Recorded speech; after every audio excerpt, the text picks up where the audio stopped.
You're not staying, or are you? No, we will stay for kirtan at the middle.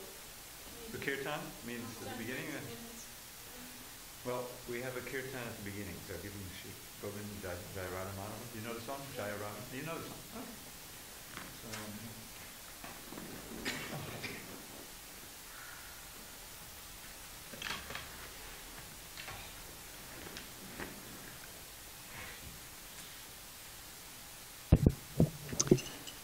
Jaya Radha Madhava Kunja Bihari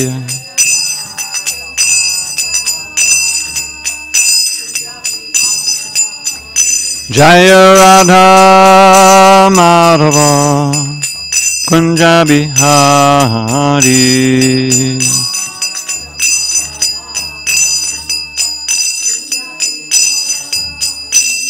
Gopi Jana Vallabha Girivaradhari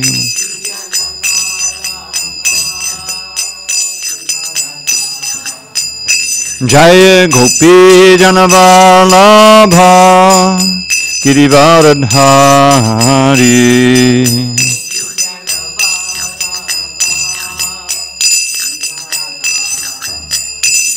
Yashodanandana Brajajana Ranjana Yashodanandana Brajajana Ranjana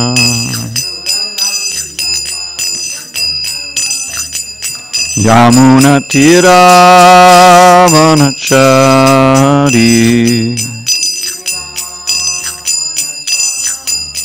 Yamuna Tira Vanachari Jaya Radha Madhava Kunja Bihari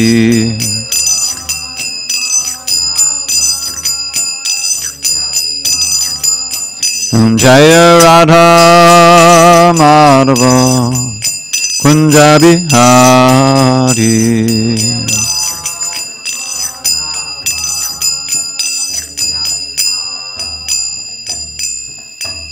Jai Mr. Pad Paramahansa Bhagavadgitacharya Ashtottara Shri Srimad Divine Grace Srila A.C. Bhaktivedanta Swami Prabhupada Ki Jai ISKCON BBT Founder Acharya Srila Prabhupada Ki Jai Jai Om Vishnupad Paramahansa Bhagavadgitacharya Ashtottara Shri Srimad His Divine Grace Srila Bhakti Siddhanta Saraswati Thakur Ki Jai Ananta Koti Vaishnavinda Ki Jai Namacharya Srila Haridas Thakur Ki Jai Srimad Bhagavad Gita Ki Jai Samaveda Bhaktivinoda Ki Jai. All glories to the assembled devotees. All glories to the assembled devotees. All glories to the assembled devotees. All glory to Shri Guru and Gauranga.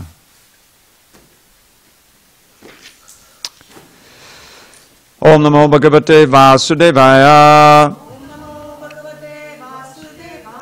Om Namo Bhagavate Vasudevaya. Om Namo Bhagavate Vasudevaya.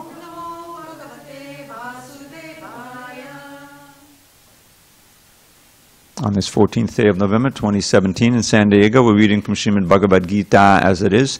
Translation and commentary by His Divine Grace, A.C. Bhaktivedanta Swami Prabhupada. We are in chapter 9 entitled, The Most Confidential Knowledge. Text number 15, page 396. Jnana yagyena chapyanye. Do you need a book? Might be a good idea. You have many.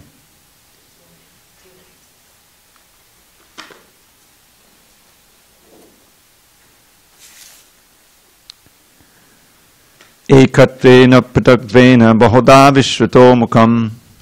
All right, let's start again. Jnana yagyena chapyanye. Yajanto mamupasate.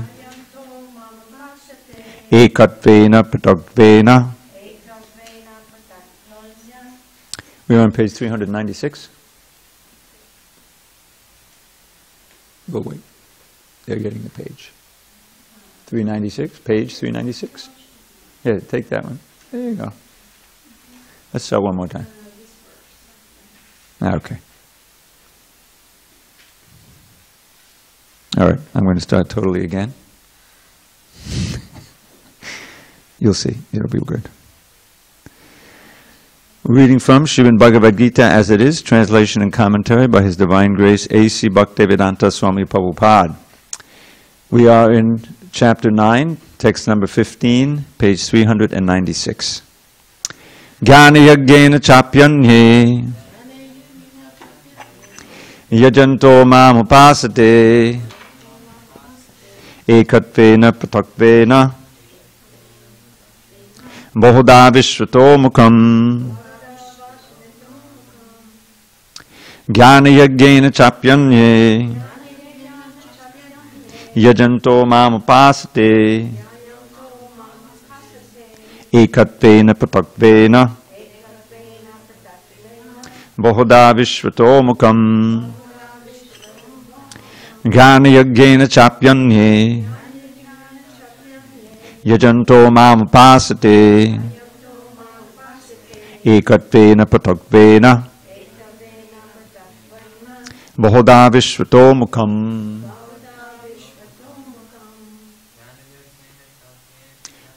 Jnana yagyena chapyanye yajanto mam upasate kadvena patakvena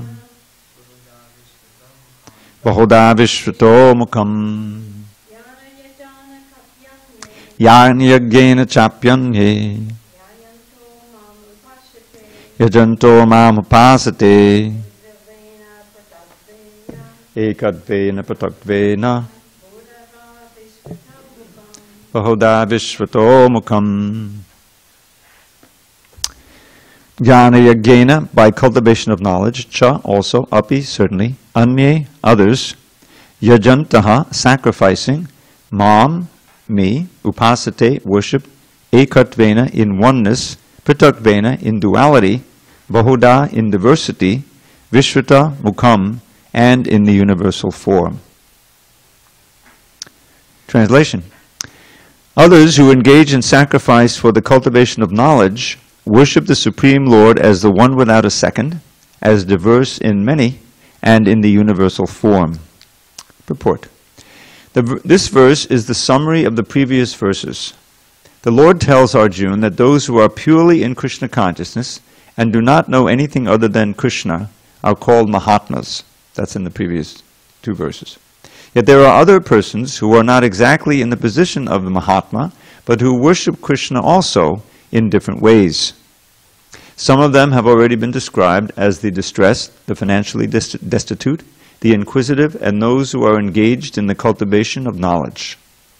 But there are others who are still lower, and these are divided into three. 1. He who worships himself as one with the Supreme Lord. 2. He who concocts some form of the Supreme Lord and worships that. And 3. He who accepts the universal form, the Vishwarupa of the Supreme Personality of Godhead, and worships that. Out of the above three, the lowest, those who worship themselves as the Supreme Lord, thinking themselves to be monists, are most predominant. Such people think themselves to be the Supreme Lord, and in this mentality they worship themselves. This is also a type of God worship, for they can understand that they are not the material body, but are actually spiritual soul. At least such a sense is prominent. Generally, the impersonalists worship the Supreme Lord in this way. The second class includes the worshippers of the demigods, those who by imagination consider any form to be the form of the Supreme Lord. And the third class includes those who cannot conceive of anything beyond the manifestation of this material universe. They consider the universe to be the supreme organism or entity and worship that. The universe is also a form of the Lord. Om Jnana Timirandasya Jnanandana Shalakaya Chakshu Unmilatam Mena Tasmai Shri Gurave Namaha. I was born in the darkness of ignorance. My spiritual master Srila Prabhupada opened my eyes with the torchlight of knowledge. I offer my humble obeisances unto him and all members of Sri Parampara. So it's not easy. It's not easy to come to the proper conclusion concerning the soul and God, and how we can know God, and is there a God, and all of the many questions that have been asked in time immemorial. Because in our present state, we're covered over. We're covered over by a very heavy curtain of illusion. And this curtain really is self-manifested. It's something that we wanted in order to be able to forget that we're actually, our constitutional position, or our sarup, as we've been calling it, is really to be servants of God, servants of the Supreme. We're servants anyway. We have to serve. This is what our dharma is. At the present moment, what are we serving? We're serving our false sense of self. We're serving our senses, surely. We're serving our mind, trying to please it as much as possible. And the problem with this service is that it ultimately keeps us bound. It keeps us bound in a restricted condition called the material body. The material body and the soul are irrevocably different, with different energies. The body is actually dead. It's simply animated because the soul is in it. As soon as the soul leaves, that's what we call death. Dead body. You have to burn it, get rid of it, bury it somehow. So, and we have a succession of bodies. Forget about reincarnation. In this very body, we have a succession of bodies.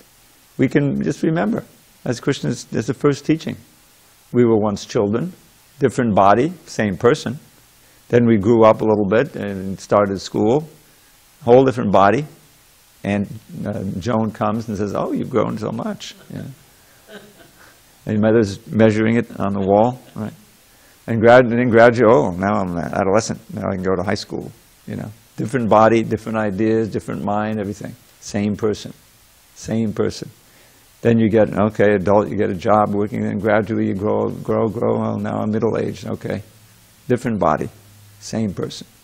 And on to old age, some of us have reached that sad state, and same body, same person, different body. So we've had a succession of bodies already. What's the mystery? If it's the same person in a different body, we actually can't be the body, right? That's logic. So who are we? What am I? We're the consciousness within the body. But to actually live on that platform and in that identity is not easy, because our whole perceptive ability, the intelligence, the senses, the mind, everything that has been given to us as human beings, is infected with this false sense of self, this false ego. And so we're absolutely convinced when we're 7-year-olds that we're, this is my mother, this is my father, that's who I am. And it just keeps going and changing like that. So here we find those who, Krishna has set the bar very high, the Mahatmas. The Mahatmas, if you recall, what do? Well, in the 7th chapter, Krishna said, Bahunandran manamande gyanavan mam papadyate vasudeva sarvamiti samahatma subdurlabha. Notice the same word, Mahatma. There he defines Mahatma as someone who, after many, many births of cultivating knowledge, comes to the conclusion that Vasudeva, or Krishna, is everything. He's actually convinced and surrenders to him. Vasudeva sarvamiti bahunam janmanamante gyanavan mam papadyate. There's that word again, surrender. We don't want to surrender. We want to have our own individual, separate thing that we want to do when we want to do it. But that's an illusion. That we're independent. We're completely dependent. Now every one of us here is breathing, right? So we're dependent on the air. If it reduces or is cut off, immediately you realize how dependent you were. But we tend to forget. No one thinks I'm breathing. That's just life. But it's not life. We're dependent on so many things. And when we get gravely ill, we suddenly realize how fragile life is. We can't do what we were doing. We have no energy. We're lying in bed, praying, oh, if somehow I can cure it. Spend thousands of dollars, somehow to get back to health. So we're completely dependent on the health of this body, which is contingent on so many factors. So where is that state? Is there a state where we can actually be free, where we can actually be eternal? We can feel our eternal life and happiness with no disease, no old age, no death. It sounds like a myth. It sounds like a myth. But this is where the great realized souls, the Mahatmas, come in. Those who have actually seen this, who have experienced it, and who can inform us about the means to also experience it. That's what Krishna consciousness is. It's the most important questions we can possibly ask. Who am I? Why am I suffering? Is there a path to the end of all suffering and an increase of happiness unlimitedly? Is such a thing possible? Or do I have to settle for just what I've experienced so far and facing who knows what? You know. So Krishna described the Mahatmas, and what do? Here he says, those who take shelter of the divine energy by, they worship me without deviation, and they're always chanting my glories, and endeavoring with great determination, they bow down to me, and they're always linked up with me. So, chanting the glories, that's the essence of this movement. Chanting the holy name. That's the great gift of Krishna in his form as Lord Chaitanya. The Hare Krishna mantra, it's said in the Upanishads. It's not something new. Upanishads are ancient. It says, Hare Krishna, Krishna Krishna, Hare Hare, Hare Rama, Rama Rama, Hare. Iti Shodashakam Nam, Kali Kalmasha Nashanam, Natak Padataropaya, Sarva Vedeshu Drishyate. So these 16 names, this is the ancient wisdom, these 16 names are the best way to counteract the ills of this Kali Yuga. You can search all the Vedas and you will not find a better way, better means. This and many other verses like that are the foundation of this practice. It's not something concocted by somebody in the last 50 years. So now, in the present verse, Krishna is giving, well, there are others who want to realize God, but they don't have this information, or they find another way. They engage in sacrifice by cultivation of knowledge. This is generally the impersonalists. The impersonalists, the Mayavadis, their method of advancement is studying Vedanta Sutra. They'll spend hours going over it, cogitating, what does this mean, what does that mean? Studying according to the Sharirika Bhashya by Shankaracharya. And the conclusion is that basically all of us are God. That we're Brahman.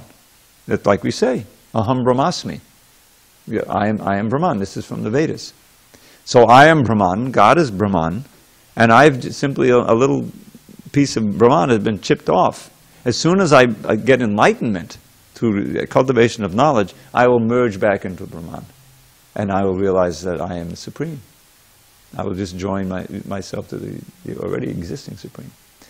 And the benefit they're looking for is basically freedom from birth and death. This is it. Mukti is everything. Moksha is everything. And what do they think about the bhaktas? They don't deny Krishna's reality, but he's derivative. He's an expansion of Brahman. When Brahman comes down in a form, then he appears as Krishna and other avatars. That's their idea. But superior to any form or personality, which is a manifestation of Maya, is the undifferentiated, all-inclusive. This is what the Nirvishesha, those of you know this, we know this prayer, Nirvishesha Shunyavadi Pascheta Deshatarya. Nirvishesha means no details, means no varieties. That's the Mayavadis. Shunyavadi are the Buddhists, which say ultimately everything is void. There's no reality.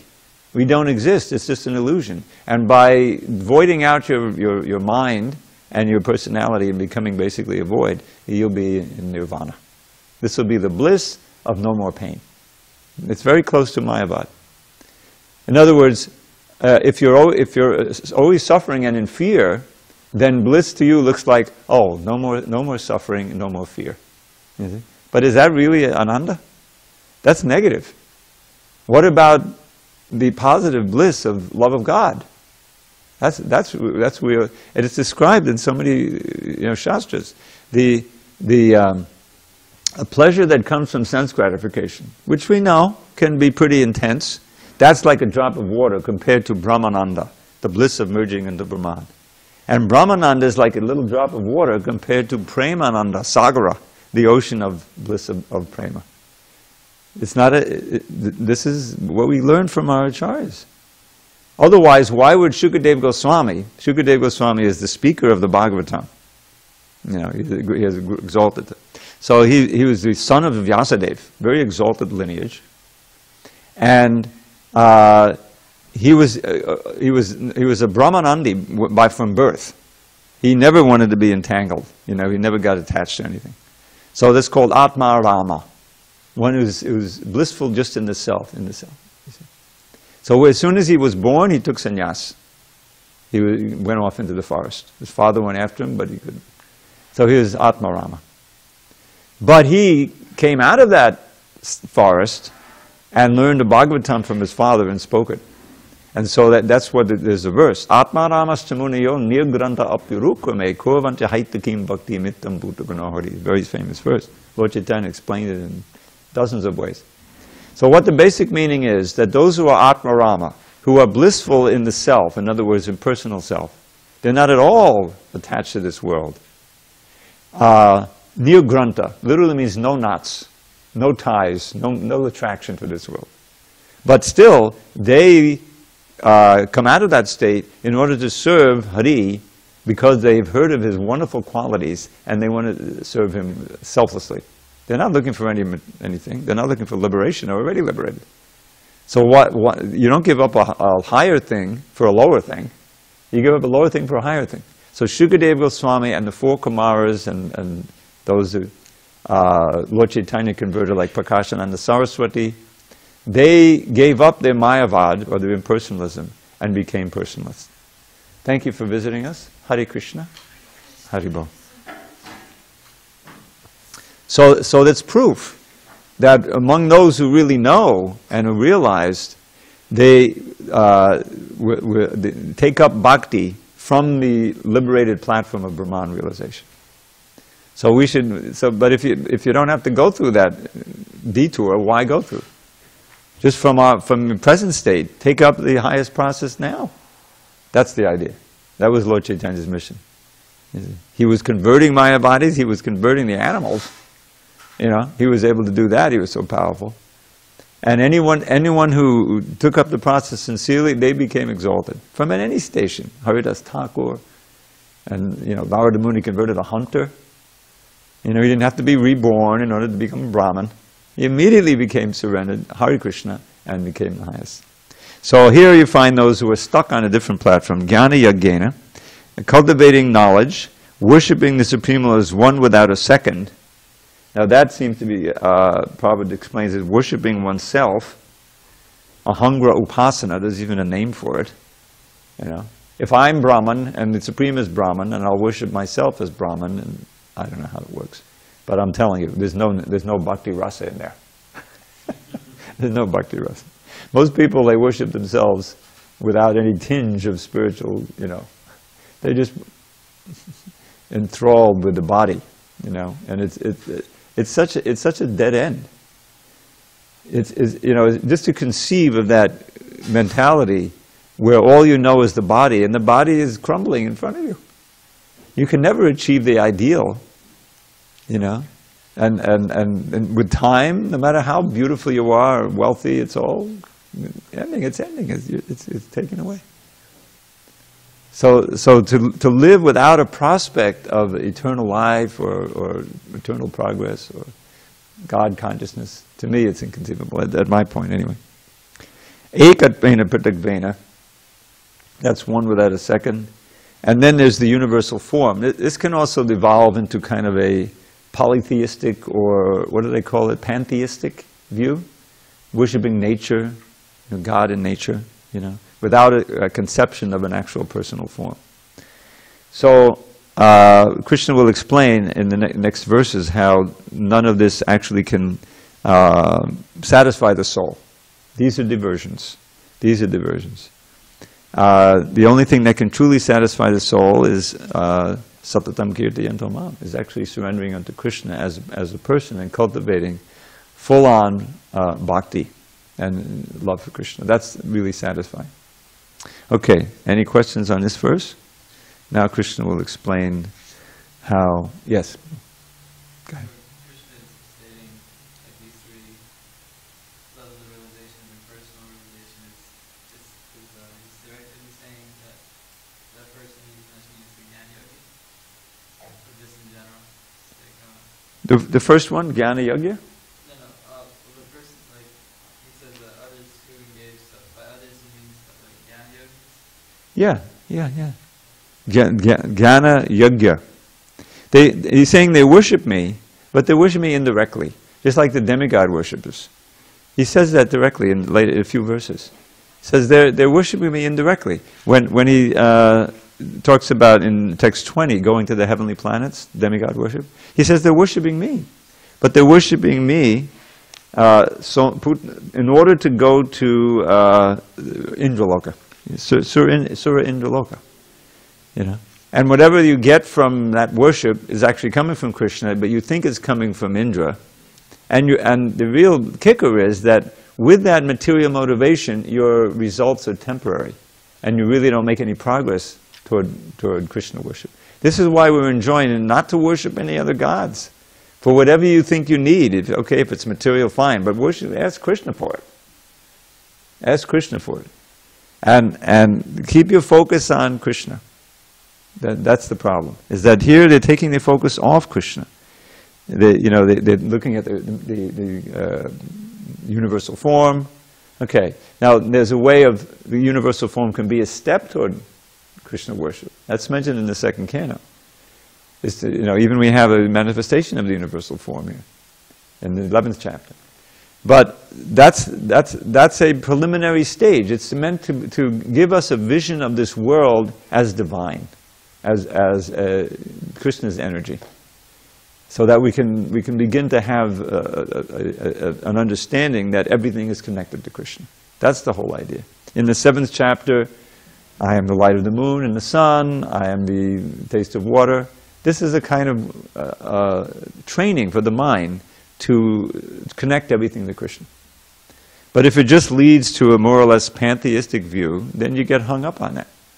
This is why reading the Bhagavad Gita as it is with Prabhupada's commentary is so important, because in every purport practically he brings it back to the Krishna conscious solution to it.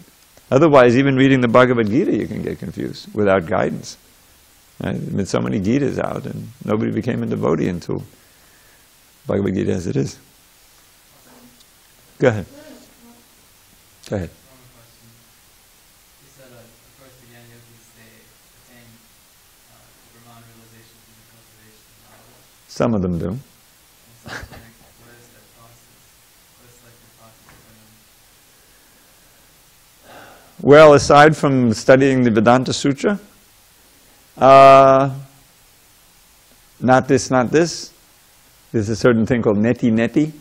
It's actually mentioned in Bhagavatam, where you just, you're aware of your surroundings, and you say, well, this is not the spirit. This is not the spirit. Everything that you see, and with your own body also, so that you try to just come to the understanding of the observer. You're the conscious being, without identifying any of the externals with yourself. Neti, neti, neti. That's one of the processes they use, and various kinds of meditation. But it's a losing proposition. It's practically impossible to conceive of how you can separate the mind and control the senses, which after all are pushing you. Right? There's Vegas, the Vega, Vacho Vega, Manasakroda Vega. These are the urges.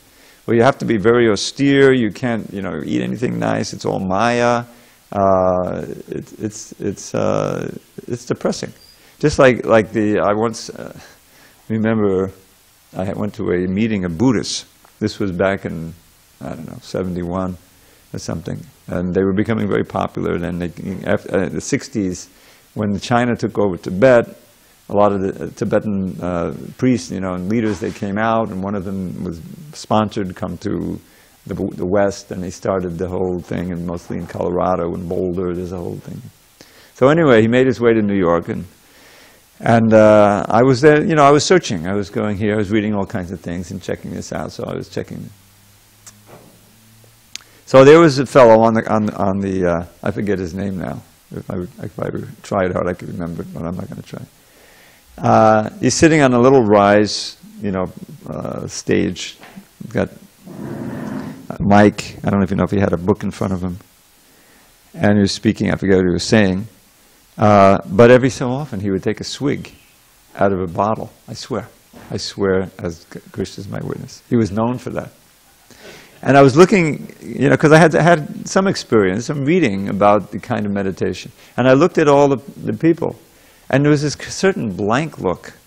This effort to void out your personality is scary, But that's what they're into. I swear, voidism. And so, I can't say I made a decision right there not to get involved, but let me say I wasn't attracted. I was, maybe from some previous lives, I was protected from that. Scientology, I went to that meeting. I went to Nam Myoho Renge Kyo. I don't know if that's still popular. That was another thing that was going on in those days. There's a mantra. Did you ever hear it? Nam Myoho Renge Kyo. I'm going to shatter the ceiling here.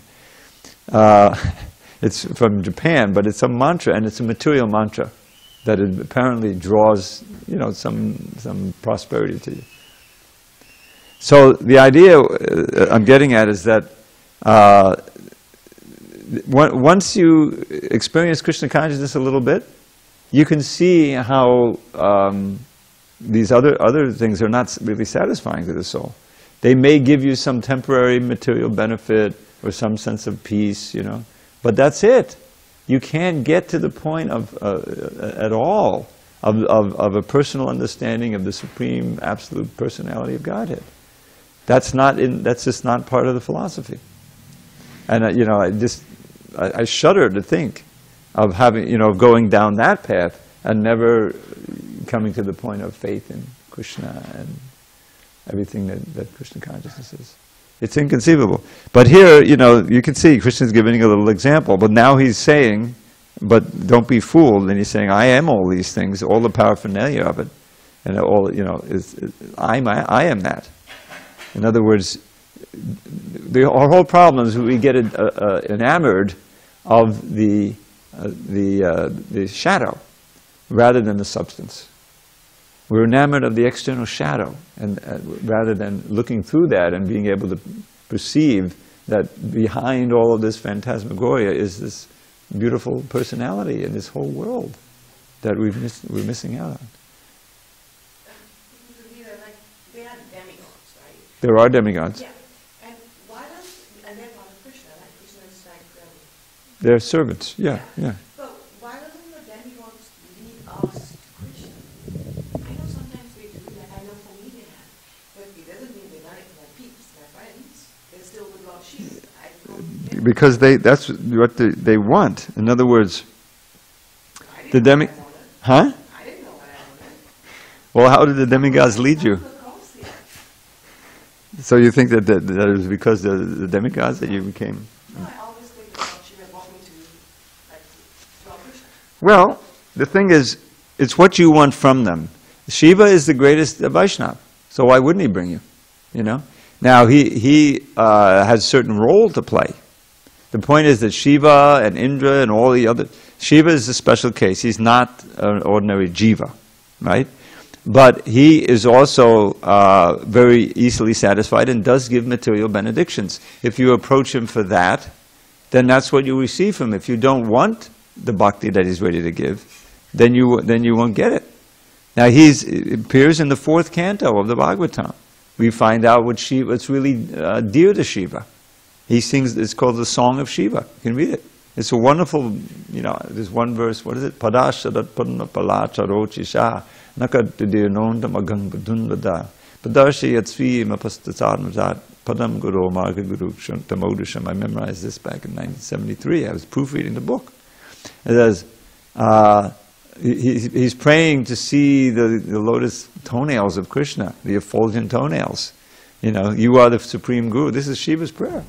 He's teaching it to the prachetas, so they'll go off and meditate on it. He's acting as a guru for them, full-on Krishna guru.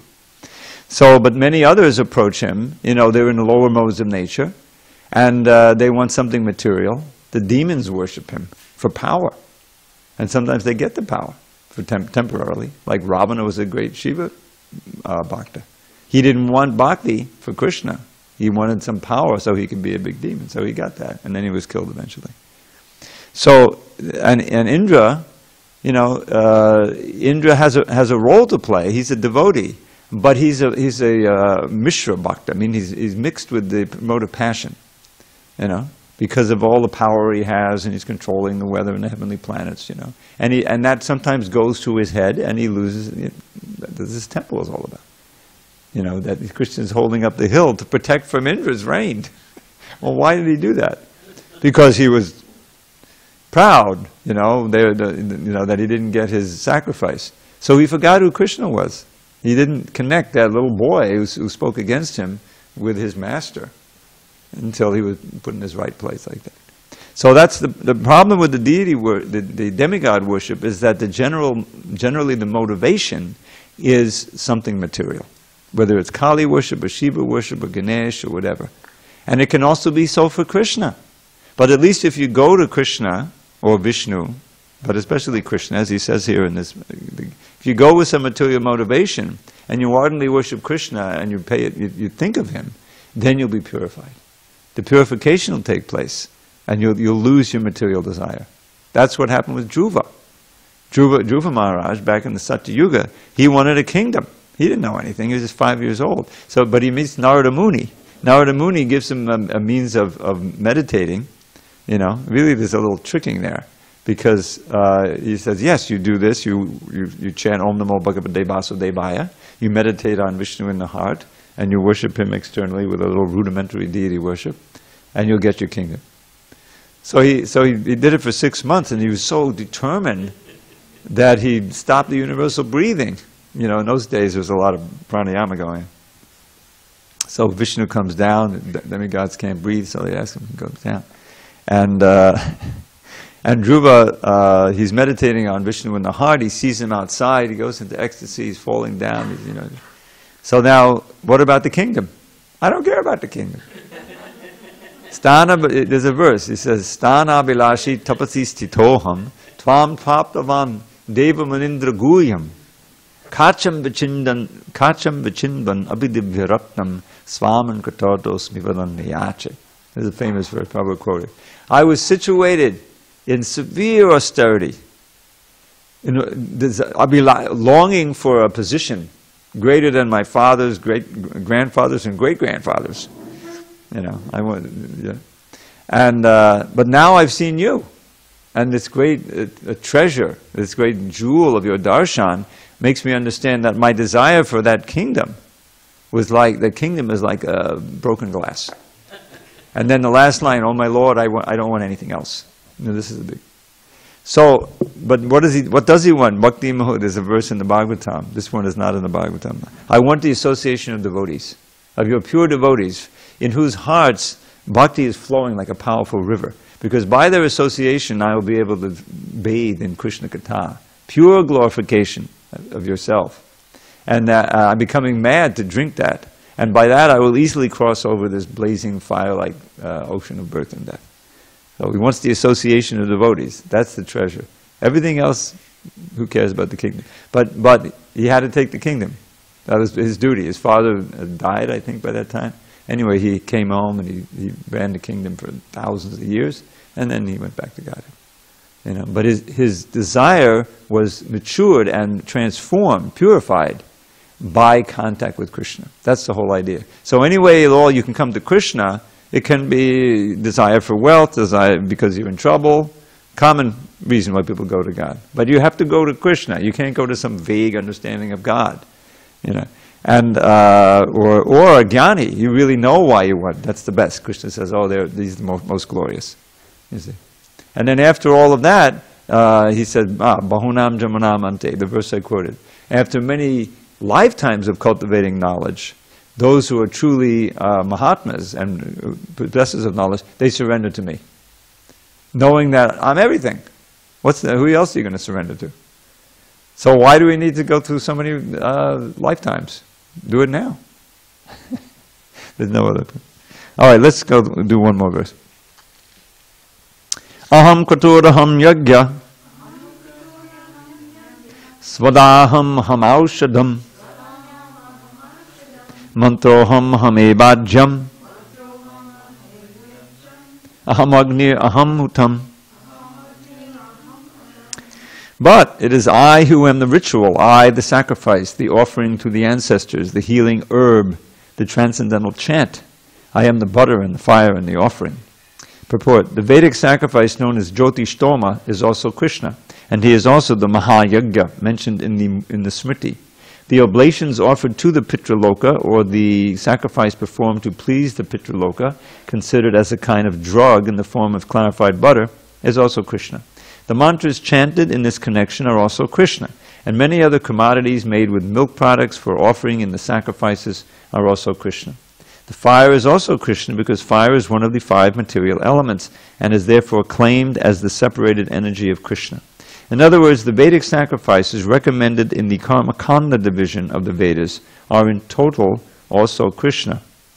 Or, in other words, those who are engaged in rendering devotional service unto Krishna are to be understood to have performed all the sacrifices recommended in the Vedas. So the idea here is that even if you perform all of these rituals and the sacrifices, you're still using Krishna's paraphernalia, and if you're not worshiping Krishna with them, then you're kind of off the mark. Ultimately, this is the basic principle of understanding that everything is Krishna's energy, and everything should be used in his service. And then that's our the foundation of our progress in any successful yoga. This is what we want to do. Okay, so we'll pick up there tomorrow, text 17, and now we will read a little bit of Krishna book.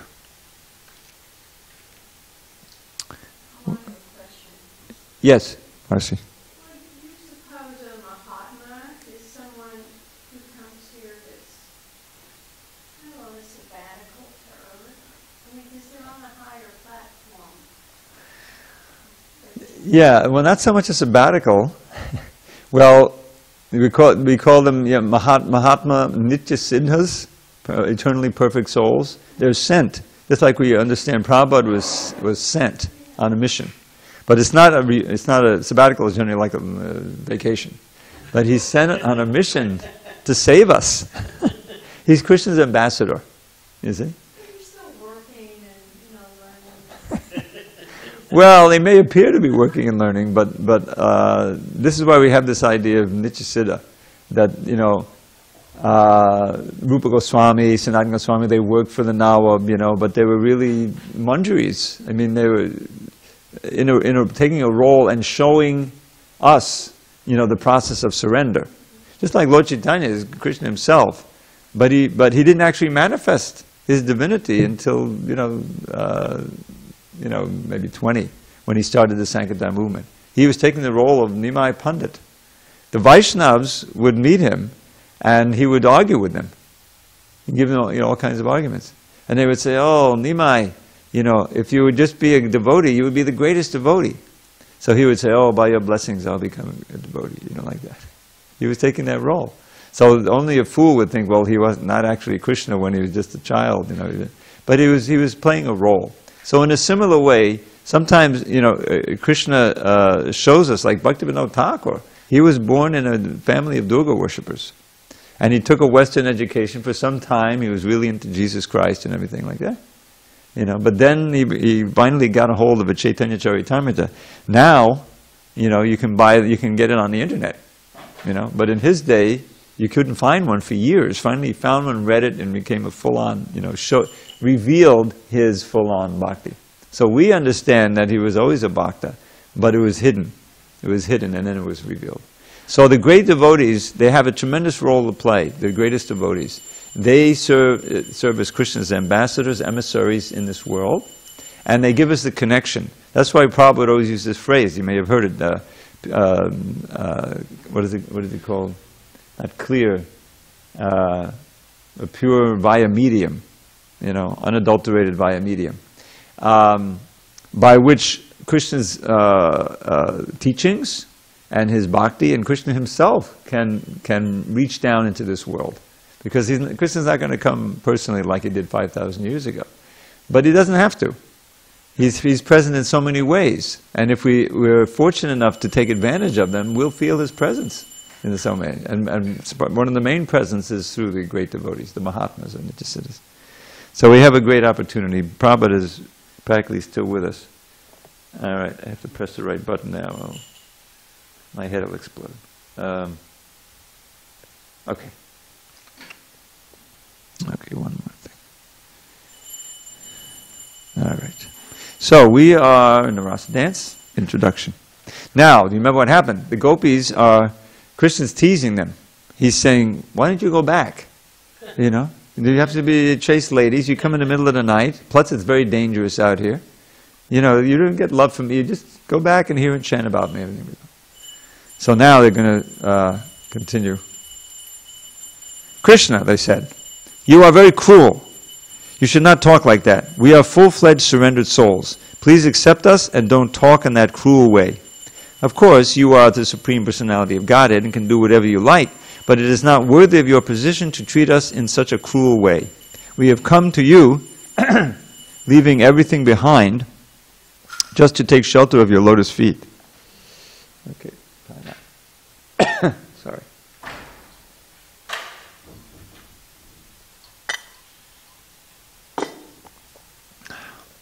We know that you are completely independent and can do whatever you like, but we request you, don't reject us. We are your devotees. You should accept us as Lord Narayan accepts his devotees. There are many devotees of Lord Narayan who worship him for salvation, and he awards them salvation. Similarly, how can you reject us when we have no shelter other than your lotus feet? Oh dear Krishna, you are the supreme instructor. There is no doubt about it. Your instructions to women to be faithful to their husbands and merciful to their children, to take care of household affairs, and to be obedient to the elder members of the family are surely just according to the tenets of the Shastras. But we know that one may perfectly observe all these instructions of the Shastras by keeping oneself under the protection of your lotus feet. Our husbands, friends, family members, and children are all dear and pleasing to us only because of your presence, for you are the super soul of all living creatures. Without your presence, one is worthless. When you leave the body immediately dies, and according to the injunction of the Shastras, a dead body must immediately be thrown into a river or burned. Therefore, ultimately, you are the dearmost personality in this world. By placing our faith and love in your personality, we are assured of never being bereft of husbands, friends, sons, or daughters. If a woman accepts you as the supreme husband, then she will never be bereft of her husband, as in the bodily concept of life. If we accept you as our ultimate husband, then there is no question of being separated, divorced, or widowed. You are the eternal husband, eternal son, eternal friend, and eternal master. And one who enters into a relationship with you is eternally happy. Since you are the teacher of all religious principles, your lotus feet have to be worshipped first. Accordingly, the Shastras state, Acharya Upasana, the worship of your lotus feet is the first principle. Besides that, as stated in the Bhagavad Gita, you are the only enjoyer, you are the only proprietor, and you are the only friend. As such, we have come to you, leaving aside all so-called friends, society, and love, and now you have become our enjoyer. Let us be everlastingly enjoyed by you. Be our proprietor, for that is your natural claim, and be our supreme friend, for you are naturally so. Let us thus embrace you as the supreme beloved. Then the gopis told lotus-eyed Krishna, please don't discourage our long-cherished desires to have you as our husband. Any intelligent man who cares for his own self-interest reposes all his loving spirit in you. Persons who are simply misled by the external energy, who want to be satisfied by false concepts, try to enjoy themselves apart from you. The so-called husband, friend, son, daughter, father, and mother are all simply sources of material misery. No one is made happy in this material world by having a so-called father, mother, husband, son, daughter, and friend. Although the father and mother are expected to protect the children, there are many children who are suffering for want of food and shelter. There are many good physicians, but when a patient dies, no physician can revive him. There are many means of protection, but when one is doomed, none of the protective measures can help. And without your protection, the so-called sources of protection simply become sources of continued distress. We therefore appeal to you, dear Lord of all lords, please don't kill our long-cherished desires to have you as our husband, as our supreme husband. Dear Krishna, as women, we are certainly satisfied when our hearts are engaged in the activities of family affairs. But our hearts have already been stolen by you. We can no longer engage them in family affairs. Besides that, although you have repeatedly asked us to return home, and that is a very appropriate instruction, unfortunately, we have been stunned here. Our legs have no power to move a step from your lotus feet. Therefore, if even at your request we return home, what shall we do there? We have lost all our ability to act without you. Instead of engaging our hearts in family affairs as women, we have now developed a different type of lust which is continually blazing in our hearts. Now we request you, dear Krishna, to extinguish that fire with your beautiful smile and the transcendental vibration emanating from your lips. If you do not agree to do us this favor, we shall certainly be burned in the fire of separation. In that condition, we shall simply think of you and your beautiful features and give up our bodies immediately. In that way, we think it will be possible for us to reside at your lotus feet in the next life. Dear Krishna, if you say that if we go home, our respective husbands will satisfy the lusty flame of our desire, we can only say that that is no longer possible. You have given us a chance to be enjoyed by you in the forest and have touched our breasts once in the past, which we accepted as a blessing, as do the goddesses of fortune who are enjoyed in the Vaikuntha Lokas by you. Since we have tasted this transcendental enjoyment, we are no longer interested in going to anyone but you for the satisfaction of our lust. Dear Krishna, the lotus feet of the goddess of fortune are always worshipped by the demigods. Although she is always resting on your chest in the Vaikuntha planets, she underwent great austerity and penance to have some shelter at your lotus feet, which are always covered by tulsi leaves. Your lotus feet are the proper shelter of your servitors, and the goddess of fortune, instead of abiding on your chest, comes down and worships your lotus feet. We have now placed ourselves under the dust of your lotus feet. Please don't reject us, for we are fully surrendered souls. Dear Krishna, you are known as Hari. You destroy all the miseries of all living entities, specifically of those who have left their homes in family attachment and have completely taken to you. We have left our homes with the hope that we shall completely devote and dedicate our lives to your service. We are simply begging to be engaged as your servants. We do not wish to ask you to accept us as your wives. Simply accept us as your maidservants. Since you are the Supreme Personality of Godhead and like to enjoy the Parakiya Ras and are famous as a transcendental woman hunter, we have come to satisfy your transcendental desires. We are also after our own satisfaction, for simply by looking at your smiling face, we have become very lusty. We have come before you decorated with all ornaments and dress, but until you embrace us, all our garments and beautiful features remain incomplete. You are the Supreme Person, and if you complete our dressing attempt as the Purusha Bhushana, or the male ornament, then all our desires and bodily decorations will be complete. Okay, we're going to leave it there. We have a little more of the Gopis' appeal, and we'll pick that up tomorrow. All glories to Srila Prabhupada.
Suresh.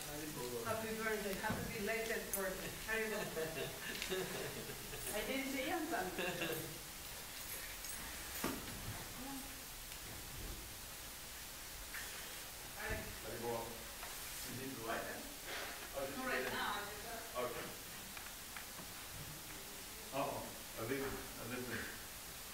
Seat there?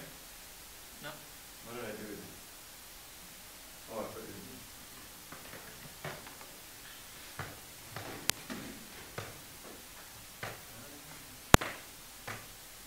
Krishna, Krishna, Hare.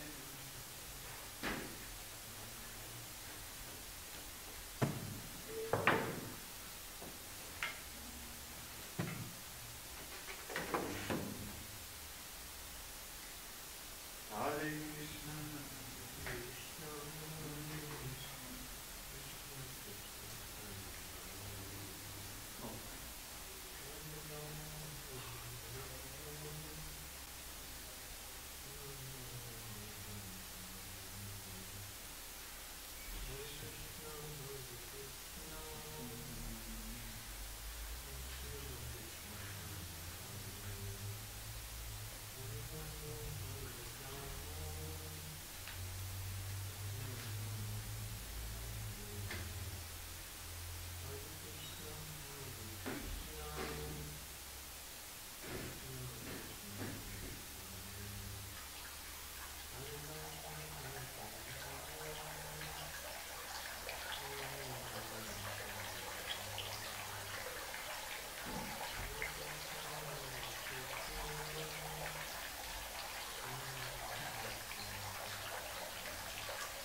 Jai. Jai Om Vishnupada Paramahamsa Srimad Divine Grace Pure Bhakti Siddhanta Saraswati Thakur Jai. Ananta Koti Vaishnava Ki Jai. Namacharya Srila Haridas Thakur Jai. Prem Shri Bhagavad Krishna Chaitanya Prabhu Nityananda Shri Advaita Gadadhar Srivastava Gaur Bhaktivinoda Jai. Shri Shri Krishna Gopinath Shanam Vasudev Gita Bhagavad Jai. Vrindavan Dham Ki Jai, Navadip Mayapur Dham Ki Jai, Jagannath Puri Dham Ki Jai, Ganga Mahi Ki Jai, Yamuna Mahi Ki Jai, Tulsi Devi Ki Jai, Bhakti Devi Ki Jai, Shri Harinam Sankirtan Ki Jai, Transcendental Book Distribution Ki Jai, Shri Prabhupada Ki Jai, Samaveda Bhaktivinoda Ki Jai.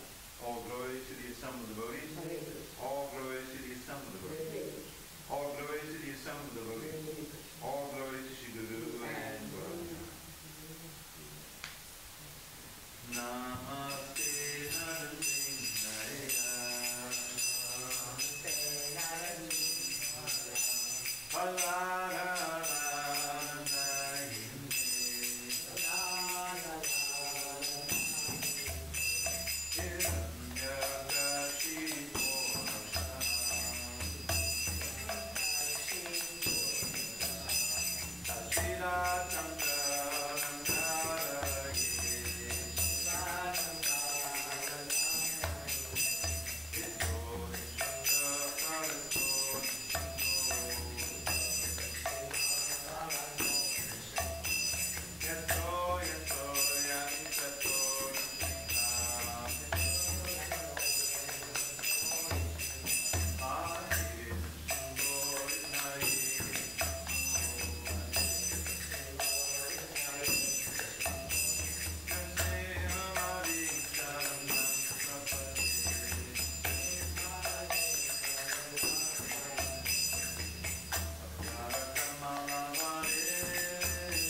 One.